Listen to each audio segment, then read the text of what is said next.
Here is the pretty hidden location of the DPF Differential Pressure Sensor on a 2010 VOLVO XC60 D5 2.4 litre.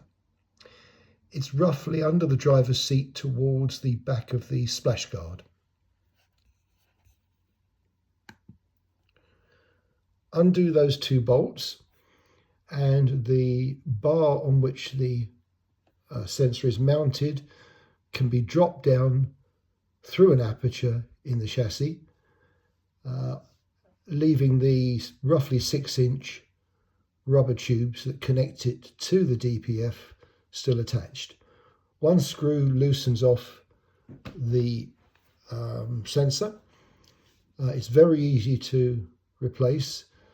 When you want one, look at the Ford listings, because it appears to be that it's the same as several Fords, Mondeos included, and as a Ford part it will be a damn sight cheaper than the Volvo equivalent. The pipes, the rubber pipes, are only located behind spring clips, and the sensor is held in place by one bolt.